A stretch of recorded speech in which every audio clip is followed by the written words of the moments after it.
Hello and welcome everyone. This is Shaw and you are watching Money Time, the personal finance show of Money9, which gives you all the news of the day.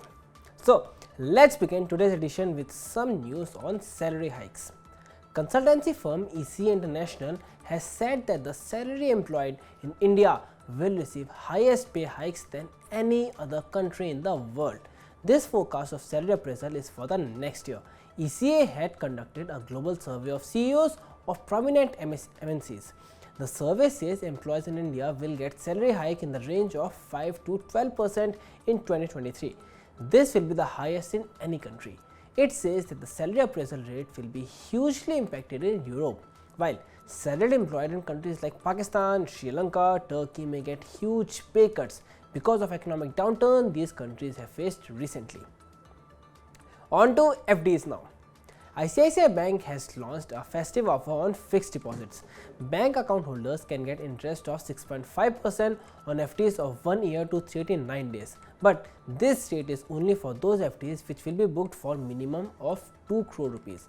For FDs of less than 2 crore rupees, depositors can get maximum of 6.2% interest rate. But for this, they will have to open FD for minimum period of 3 years, 1 day.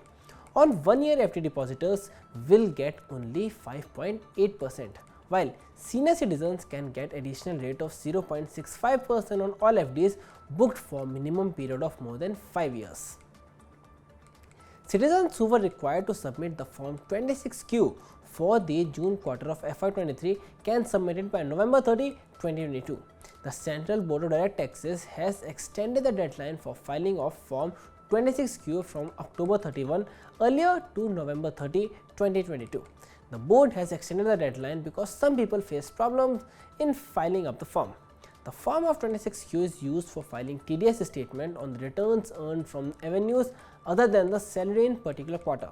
The CBDT has extended the deadline for the form 26Q, which was to be submitted for filing of TDS statement for the second quarter of the current financial year.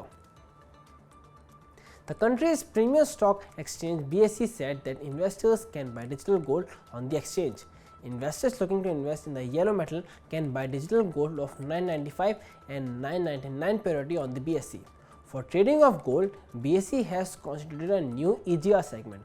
The digital version of gold traded on BSE will be known as EGR or electronic gold receipts. These EGRs can be bought and sold on BSE just like shares of a company. Investors can buy 1 gram, 10 gram and 100 grams of digital gold on BSE. The first EGR was traded on the occasion of Muhurat trading on Monday. In September 2022, BSE had received final go-ahead of SEBI to trade gold on its exchange. The Reserve Bank of India will hold a special meeting on November 3 to prepare a report on its failure to keep inflation below the target of 6% for the last 9 straight months. According to Monetary Policy Framework of 2016, if RBI fails to maintain retail inflation within the set of tolerance band for 3 consecutive quarters, then the apex bank will have to write a report to the government citing reasons of its failure. And secondly, it also have to mention what steps it would take to address the problem of high inflation in the country. According to the Monetary Policy Framework, RBI is mandated to keep inflation at 4% with tolerance band of 2% on either side. In September, the RBI Governor Shaktikanta Das has said that the report would be highly confidential and will not be made public.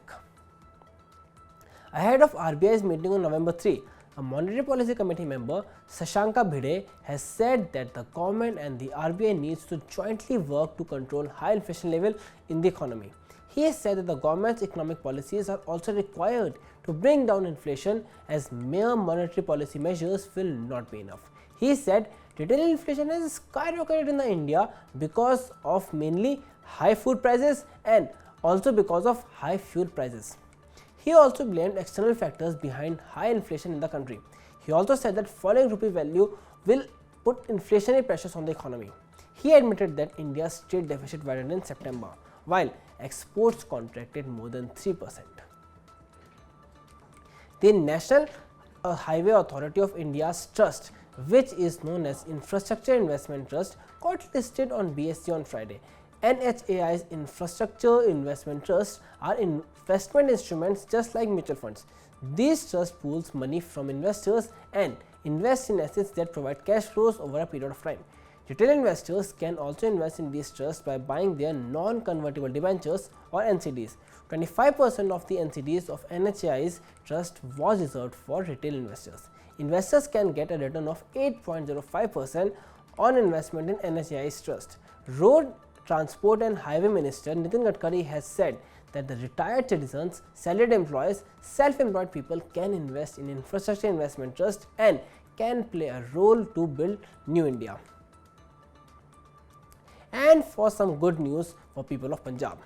People in Punjab can get NOCs for selling or buying of properties within 5 days on payment of extra fees. Citizens can get NOCs in just 5 days under the recently launched Tatkal scheme. The Punjab government has recently launched Tatkal scheme. The state government has also reduced the time period for issue of NOCs. If citizens don't want to pay the extra fees, then they can get the NOC in just 15 days. Earlier, authorities used to take at least 21 days to issue NOCs. The state government has made several other changes in the registration processes of properties in Punjab. The state government has said that these measures will expedite property registration process in the country. And here is some clarification from the government. The government has issued a clarification on confusions regarding calculation of dearness relief paid to the central government pensioners and family beneficiaries. The government has clarified that DR is paid to the central government pensioners on the original basic pension before communication. It is not calculated after deducting commuted pension from the original pension. There was huge confusion regarding calculation of DR, but thanks to Centre for clarifying all the confusion. To offset the price rise, the centre pays dearness relief and dearness allowance to pensioners. Currently, both DR and DA is computed at a rate of 38% of the basic pay or basic pension. This rate is fixed as per the provision of 7th Central Pay Commission. Now, for some news on IPO. The IPO of microfinance company Fusion Microfinance will open on November 2 and conclude on November 4. The bidding for anchor investors will open on November 1. The IPO price band is between 350 to 368 rupees per share. The initial share sale will consist of fresh issue of shares of 600 crore rupees. Promoters will also offload their share stake through OFS. The total IPO size will be 1104 crore rupees. The microlender providers loan to underserved women to facilitate their access to greater economic opportunities.